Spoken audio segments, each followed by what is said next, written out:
Hi students, how are you? So in last class we have completed our fourth lesson. So today we can begin our fifth lesson, that is separation of substances. Okay, so in last class we studied sorting of materials into groups. So we study how we can divide different materials into different groups based on their properties. And in this lesson we are studying how we can separate substances. So if we have a mixture of so many substances, how we can separate the substances from that mixture. Okay, so for example, if we have a mixture of some mangoes and lemon. So mangoes and lemon are kept together in one vessel. So how we can separate it into mango in one vessel and lemon in another vessel? We can collect the mangoes, pick the mangoes and keep it in another vessel. So that is separated. Easy. So we can separate a mixture of bigger things, and if quantity is less also, by using our hand itself. We can pick it with our hand and separate. But if we have a mixture of salt and sugar, how will you separate? Can you separate with your hand salt and sugar? We can't separate salt and sugar with our hand.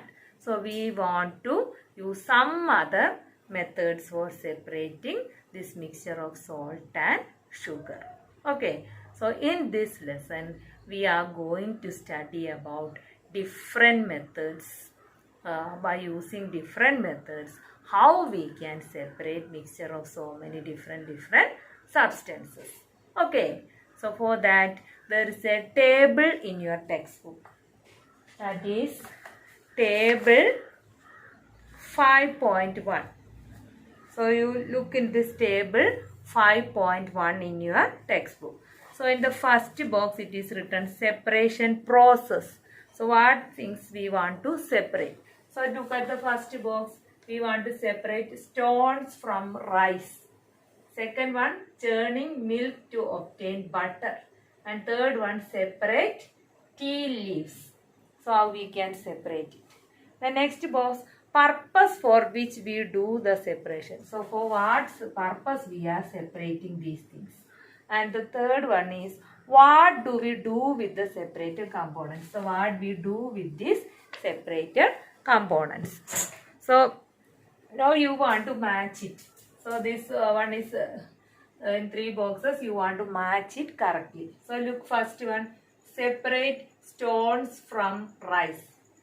So what is the purpose? For what we are separating stones from rice?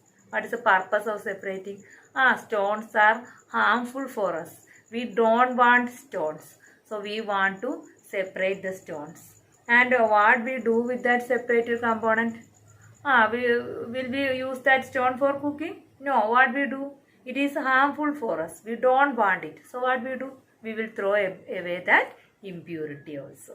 So how we can match these stones from rice to separate two different but useful components? Note, stone and rice both are not useful. To remove non-useful component. To remove impurities or harmful components. So which is the correct one? Separate stones from rice. That is to remove impurities or harmful components. So that is the purpose of separating stones from rice. Then next, what do we do with that waste thing? So we use both the components. Do we use both stone and rice? No. We throw away the impurities. We throw away the solid component. So here it is an impurity. So what we do? We throw away the impurity. So we can match it like this. Now look at the second one. Churning milk to obtain butter. So we are churning the milk to obtain butter. So both things are useful for us. We need milk and we need butter. So both are useful for us. So what we do? We need both the things. And so that we won't throw away the things, we use both the things separately. So we can match it. To remove non-useful component, to separate two different but useful components. So that is the correct one. So we want to, both milk and butter, both are useful. So we are using to separate different things, but both are useful. So what we do? We throw away the solid component. We use both the components. So that is the correct one. We use both the components. Then third one, what? Separate tea leaves.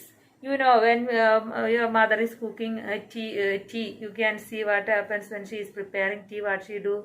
After adding tea leaves to the boiled water, she will take one strainer and pour the tea through the strainer. So the liquid part, tea will fall down into the glass and the tea leaves will remain on the strainer.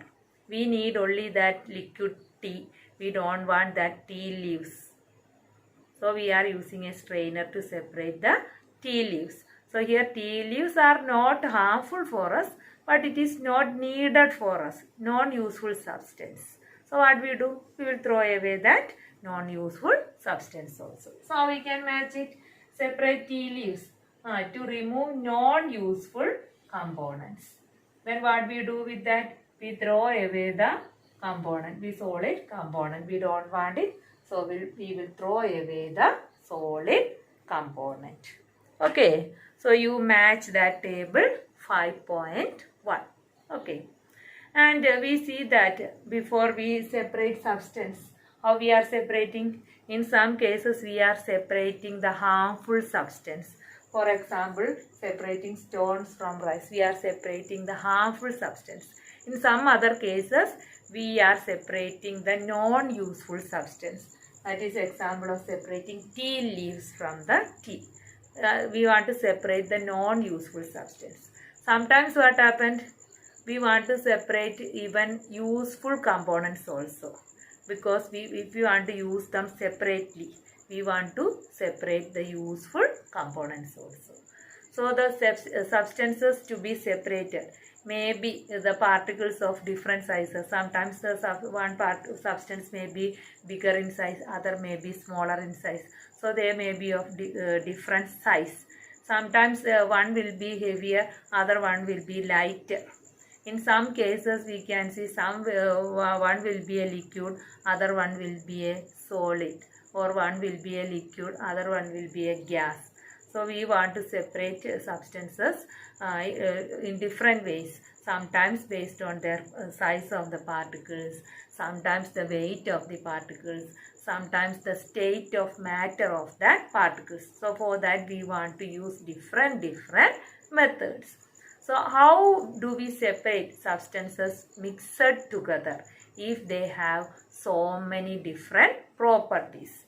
That is what we are going to study. How we can separate substances with different properties. So in this lesson, we will discuss some simple methods of separating substances that are mixed together. And some of these methods are familiar to us. So we are using some of these methods in our day-to-day life also. Okay, so that we can study in next class which are the different methods of separating substances. How we can separate a mixture with different size, or a mixture with different weight, or a mixture in different states, liquid and solid and all. Okay, so that we can study in next lesson. Okay, bye.